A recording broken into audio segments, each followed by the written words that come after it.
pwedeng sabihin na templo ng Diyos yung katawan mo kung ginagamit mo naman yung katawan mo sa mga bisyo at sa masasama. Diba? Oo. Kaya yung pagbabautis mo sa tubig, namatay ka na sa kasalanan. Namumuhay ka na ayon sa kalooban ng ating Panginoon. Diba? Na hindi mo nababalikan yung mga dating ginagawa mo. Oo. Kasi ang bautismo sa tubig, no? Ang bautismo sa tubig, iyon ay pagtanggap ng pananampalataya sa ating Panginoon Jesucristo. Na ibig sabihin, tinatanggap natin ang pananampalataya na galing sa Diyos. Kasi regalo ang pananampalataya sa pamamagitan ng kanyang salita sa Romans 10:17. Yun, hindi lang pagtanggap ng ating pananampalataya sa kanya, deklarasyon natin ng ating pakikipag-isa, deklarasyon natin ng ating pagsisisi ng ating mga kasalanan. Na ayaw na nating balikan yung kasalanan na ginagawa natin. Ano pa? Pagtanggap natin ng grasya at awa ng Diyos. Yun ang ibig sabihin ng bautismo sa tubig. Tinatanggap natin ang kanyang grasya at awa. Hindi lahat ng tao natanggap nila yung grasya at awa ng Diyos. Kaya napakapalad po natin.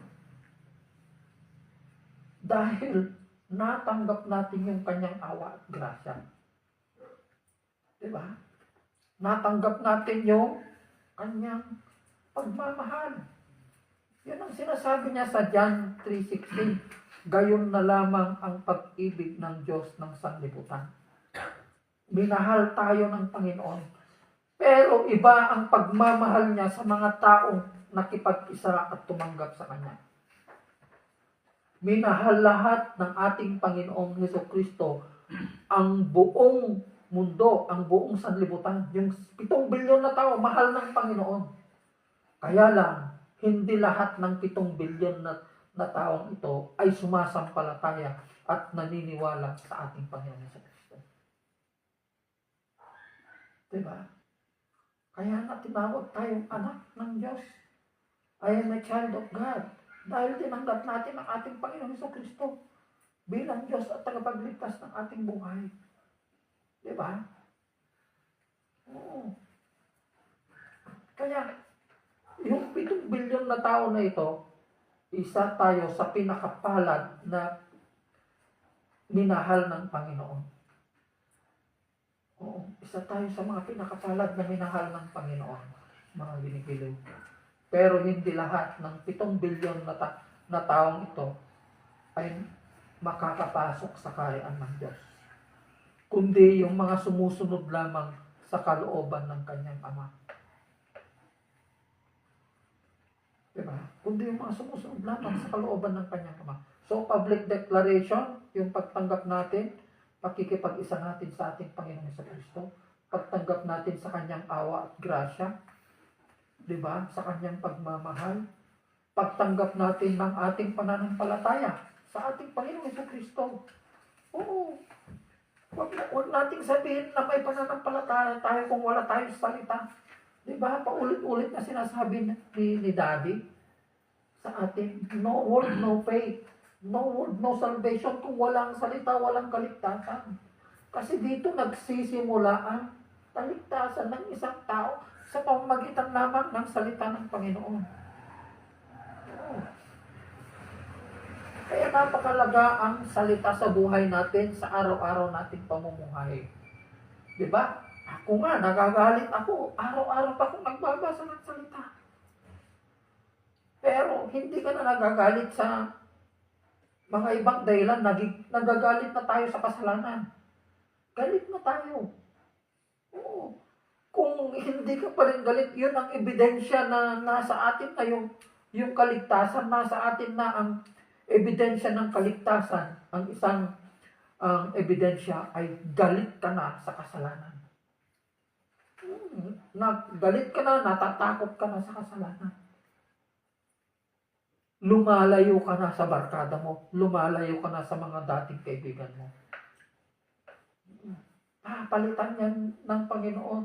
Papalitan niya ng bagong kaibigan. Yung mga kaibigan mo sa ating Panginoon sa Kristo. yung hindi ka ipapahamak. Oo. Kaya hindi lahat ng mabuti na alam ng tao ay mabuti sa Diyos. Oo.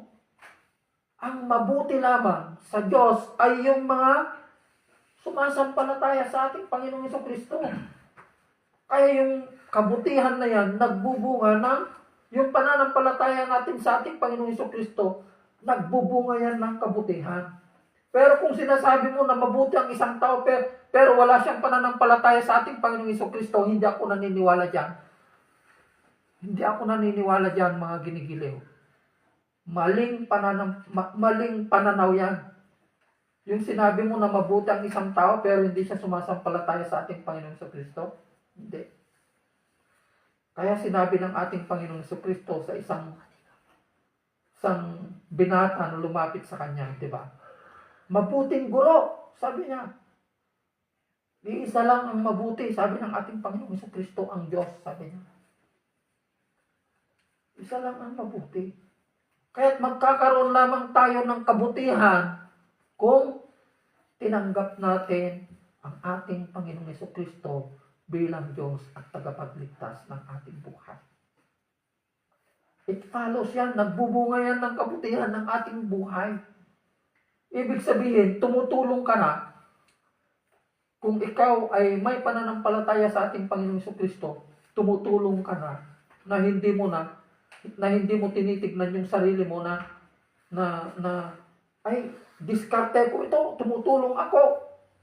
Dahil diskarte ko ito, pinaghirapan ko yung mga ibinibigay ko, itinutulong ko sa tao, hindi na. Tumutulong ka na dahil gusto mong maparangalan ang pangalan ng ating Panginoong Jesucristo. Gusto mong mag-glorify yung pangalan ng Panginoon. Pero kung tumutulong ka na walang pananampalataya, ang gusto mo, you want prestige, no? Gusto mo yung naitataas lang yung pangalan mo, nagyayabang ka. Oo. Pinapakita mo pa yung pagtulong mo sa tao, ha? Pinipicturan mo pa. Oo. Alam mo, pag ginawa mo yan, hindi mo matatanggap yung gantimpala na galing sa Panginoon. Yung pagtulong, dapat kahit yung pinakamalapit mong kaibigan, wala dapat ang nakakaalam sa paggawa natin ng kabutihan. Yung pagtulong natin sa ating kapwa. Even your best friend, sabi niya. Meron pa yung isang halimbawa na sinabi niya, di ba? Hindi dapat nalalaman ng kaliwang kamay ang ginagawa ng kanang kamay. Ibig sabihin, tutulong tayo secretly. Yun ang bunga ng pananampalataya. Yun ang bunga ng kabutihan na galing sa pananampalataya natin sa ating Panginoong Jesucristo. Pero ang version ng mundo, yung version ng tao, kaya sinabi ko kanina, di ba, I went on to say while ago, na hindi lahat ng alam natin na mabuti ay mabuti sa Panginoon. Hindi. Katulad nito, ay mabuting tao yan. Sabi mo, pero wala naman siyang pananampalataya sa Panginoon Jesucristo. Mabuti, sinasabi ng iba, mabuting tao yan, nagbibigay ng sigarilyo. Mabuting tao yan, nagpapainom ng alak. Di ba, yun ang alam nila na mabuti yan kasi nagpapainom eh. Gumagastos siya sa inuman eh. Mabuti ba yan sa Panginoon? Hindi. Sinisira niya yung katawan mo. Ang bisyo, ang mabuti na sinasabi ng Panginoon, galing yan, bunga yan ng pananampalataya natin. Yan ay bunga ng pananampalataya natin sa ating Panginoong Jesucristo. Pero kung tumulong ka na hindi galing sa pananampalataya, politiko ka. Isa kang politiko. Diba, may plano kang tatakbo. Oo, may plano kang tatakbo. Yung nagbibigay ka ng bigas, tapos pinapakita mo sa tao, may pangalan ka pa doon. Ay, politician, meron kang planong tatakbo sa politika. Oo. Diba? Yun ang ibig sabihin nun. Pero kung tumutulong ka na galing sa Panginoon, hindi ka nang hihingi ng kapalit. Dahil tumutulong ka, dahil yun ang bunga ng iyong pananampalataya sa ating Panginoong Jesucristo. Masaya kang nagbibigay, masaya kang nagpapakain, masaya kang tumutulong sa kapwa mo dahil naranasan mo ang kapangyarihan at pagmamahal ng ating Panginoong Jesucristo. Di ba? Oo. Yun. Kaya magbabago yung pananaw mo. Di ba? Yun ang ibig sabihin pag nagpabautismo ka sa tubig. Yun ang bautismo, yung pagbabago ng buhay. Kaya nga born again eh. Ang born again ay hindi relihiyon. Ang born again ay buhay na binago ng Panginoon. Change life. Hindi relihiyon ang born again. Born again is all about change of life, pagbabago ng buhay.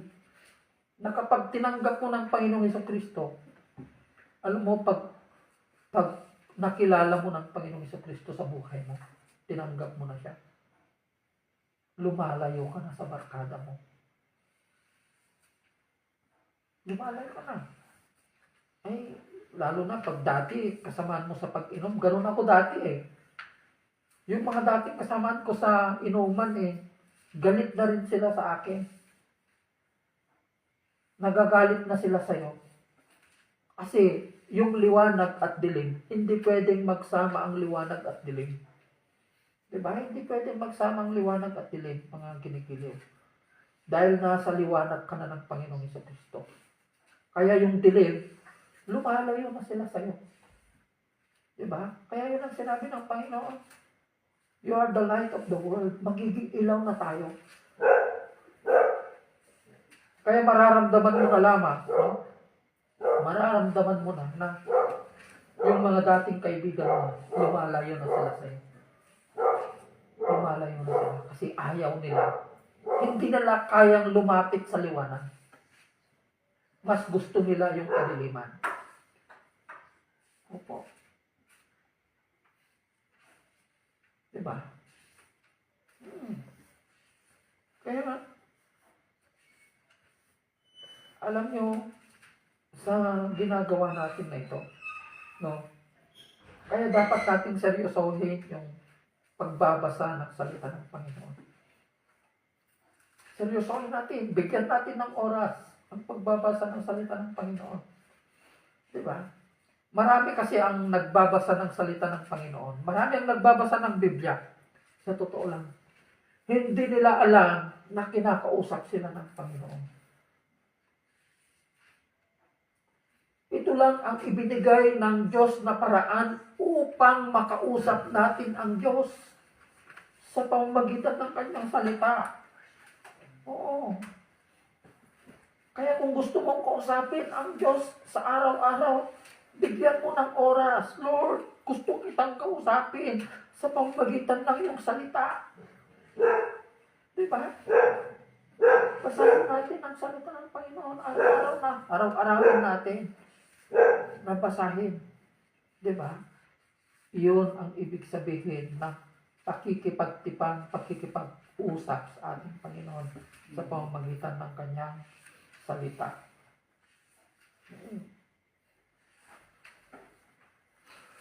Yun ang kahalagahan ng salita sa buhay natin. Diba? So, yung pananampalataya, ano ba ang pananampalataya? Ano ang pagkakaintindi na sa pananampalataya nga? Ingatan mo yun ako. Same. Kaya pagpupuri daw to, sabi niya. Bakit sabi niya? Totoo yung sinasabi niya. Ikaw. Pero Pagsamba, pagpupuri sa Diyos. Yan ang ibig sabihin ng pananampalataya. Pagsamba, pagpupuri, pagtanggap, pagkilala. pagdasal. Oo. Yan ang ibig sabihin na kinikilala mo. Sinasamba mo ang ating Panginoon. Katulad ng isang bulag. Diba? Oo, katulad ng isang tao na may ketongin na nung naranasan niyang kagalingan. Diba? Yung lumpo na naranasan niya ng kagalingan. Siya ay glag to isuna. Diba? Glag to. Thank you Lord. Praise the Lord. Hallelujah to your name. Sinasabi niya. Sinamba niya ang Panginoong Kristo. Katulad ng isang ketongin na pinagaling ng ating Panginoong Kristo, anong ginawa niya? Lumuhod siya. Sinamba niya ang ating Panginoong Kristo. Yun ang ibig sabihin ng pananampalataya. At ang pananampalataya na ito, ang isang ibig sabihin ng pananampalataya, ay paniniwala sa salita ng Panginoon. Believing in the Word of God. Believing in His Word. Kaya maraming tao, ang ayaw nilang pakinggan ang salita ng Panginoon. Oo. Pero sinasabi nila na may Diyos sila. Paano masasabihin na totoo yung Diyos na pinaglilingkuran mo kung hindi mo papaniwalaan ang salita? Hindi totoo ang Diyos ng mga taong nagsasabi na may Diyos sila kung hindi sila naniniwala sa salita ng Panginoon. Kung walang salita, walang Diyos. Oo, mali ang Diyos na sinasamba mo pag hindi ka naniniwala sa salita ng Panginoon. Kasi dito nanggagaling ang pananampalataya natin. Oo. Hindi totoo yung Diyos mo. Magiging totoo lamang ang Diyos pag inumpisahan mong basahin ang kanyang salita at maniwala sa kanyang salita. Diba? Yun ang pananampalataya. Ano pang ibig sabihin ng pananampalataya? Hindi mo pa nakikita ang isang bagay pero naniniwala ka ng mangyayari. Yun ang ibig sabihin ng pananampalataya. Pero ang version ng mundo, ano ang belief nila? Hindi ako naniniwala hanggat hindi ko nakikita. To see is to believe. Hindi totoo yung napananampalataya kung nakita mo ng isang bagay. Hindi totoo yun. Oo, kasi nakita mo na. Paano mo pa sasabihin na pananampalataya mo? Nakita mo na, katulad yung baso na ito. Nakita mo na eh. Paano mo sasabihin na may pananampalataya mo? Nakita mo na yung isang bagay. Hindi na spiritual yun. Diba? Kaya nga, we should focus our lives, no? Mag-focus tayo sa eternal perspective. We should focus our life to eternal perspective. Yun yung mga makalangit na bagay. Spiritual. Diba? Kaya ngayon ang sinasabi ng ating Panginoon sa John 6:26 and 27, diba? Anong sabi niya? Do not labor for the things that expires. Sabi niya, di ba? Oo. Oo. Huwag natin pagsikapan ang mga bagay-bagay na nasisira. Sabi niya, but focus on the things that eternal, spiritual. Sabi niya. Di ba? Oo. Kaya, shout out po sa mga nanonood po. I hope you are being inspired and encouraged po sa salita na ito ng Panginoon. No? Marami po kasi ang hindi nakakalam ng katotohanan. Kaya ang magbibigay lamang sa atin ng katotohanan ay walang iba kundi ang salita ng Panginoon. No, yung salita lamang po ng Panginoon kay Sir Rex, kay classmate ko, Josel, kay Mami Albina, kay Master Jaime, no? Marillo, yung may senior sa PNP, class 98, ay 96 yata si Sir Jaime. Magandang gabi po, Sir, Kinigiliw, no? Opo, ang pinanggagalingan lamang ng pananampalataya natin ay walang iba kundi ang salita ng Panginoon. Kung wala ang salita, walang pananampalataya. Amen. Mawatan nyo? Naintindihan nyo lang?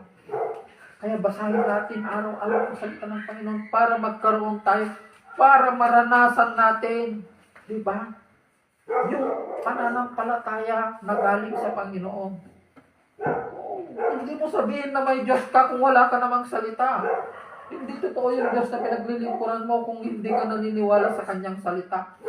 Mostly ang nagiging biktima nito yung matatalinong tao.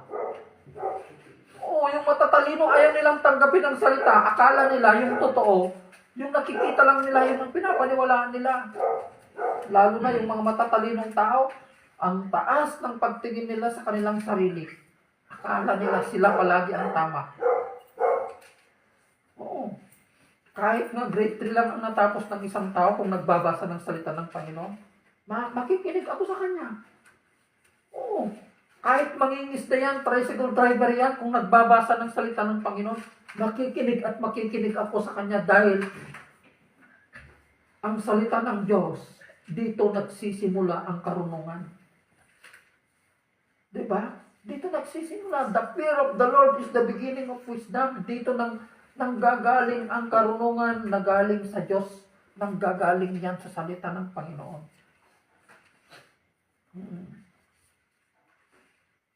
So, I hope you are being inspired again.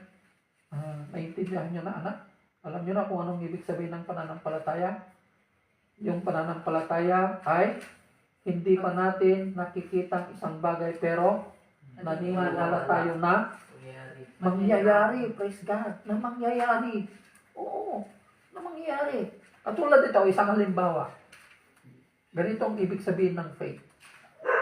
Nag-pray ka, nagbabasa ka ng salita ng Panginoon, naniniwala ka, Lord, sabi mo, punta ako ngayon sa kasama mo na nagpre-pray yung tatay mo, Lord, naniniwala ko na ikaw ay makapangyarihan na Diyos. Pupunta ako ngayon sa labas. Lord, hindi ka uulan. Sinasabi mo, hindi ka uulan, Lord. I believe in my heart, in the name of my Lord. Sinasabi mo. Amen.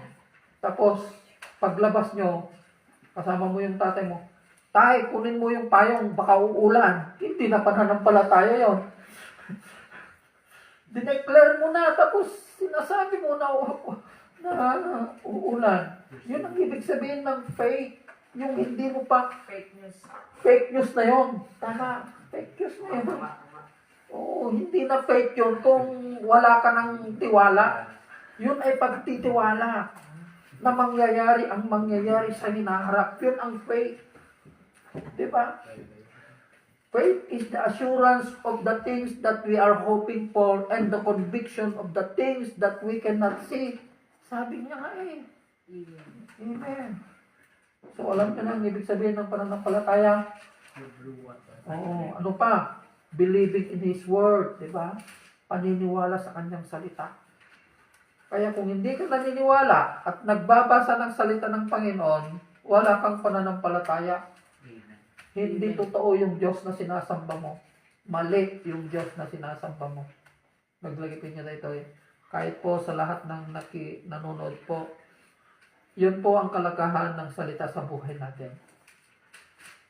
Kaya kung gusto po nating maranasan ang kapangyarihan at himala ng Diyos, mararanasan lamang natin sa pamamagitan ng Kanyang salita.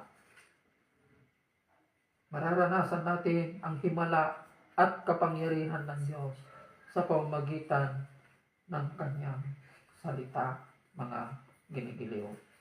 No? So I hope you are being encouraged. Manalangin po tayo.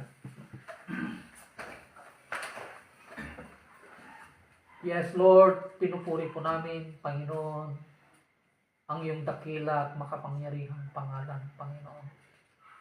Salamat, Panginoon, sa iyong mga salita na ibinigay niyo po sa amin sa gabing ito, na ang mga salitang ito ay nagsisilbing liwanag ng aming buhay, na dito nagsisimula ang pananampalataya po namin sa pamamagitan ng pakikinig at pagbabasa ng iyong mga salita sa pamamagitan ng aming Panginoong Jesucristo na nakasulat po sa banal na kasulatan sa Romans 10:17.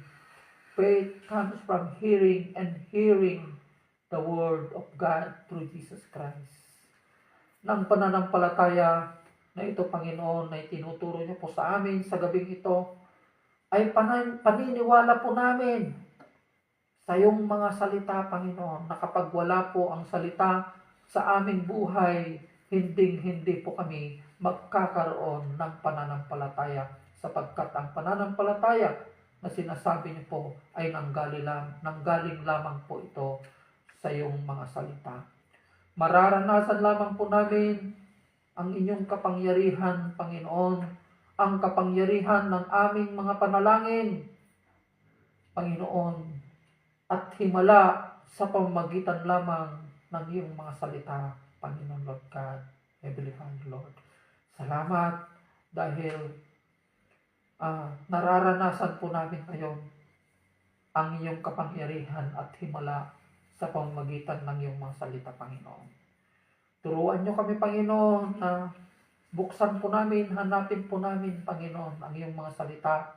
Buksan namin ang iyong mga salita, ang Biblia po namin, Panginoon, upang basahin po namin ang iyong mga salita, upang maranasan po namin ang himala at ang inyong kapangyarihan. At sa lahat po ng nanonood at nakikinig po sa gawain na ito, Panginoon, sa mga classmate ko, Panginoon, at sa nanonood, Panginoon Lord God, Heavenly Father Lord, buksan niyo po, Panginoon, ang kanilang puso, Panginoon, Heavenly Father Lord, upang maintindihan po nila, Panginoon, ng pinanggagalingan lamang ng kanilang pananampalataya ay nanggagaling lamang sa iyong mga salita, Panginoon. Heavenly Father Lord. Lord, pagpalain niyo po ang bawat isa sa amin, sa mga nanood, at man po ang pinanggagalingan ng kanilang ikinabubuhay, ang kanilang trabaho, ang kanilang negosyo, Panginoon, at sa mga estudyante na ito, Panginoon Lord God, patuloy niyo po silang bigyan ng karunungan na galing sa inyo. As you have said in your word, the fear of the Lord is the beginning of wisdom. Maraming salamat, Panginoon. Itinatas po namin ang iyong pangalan sa oras nito. In Jesus' mighty name. Amen. Amen. God bless everyone. God bless po.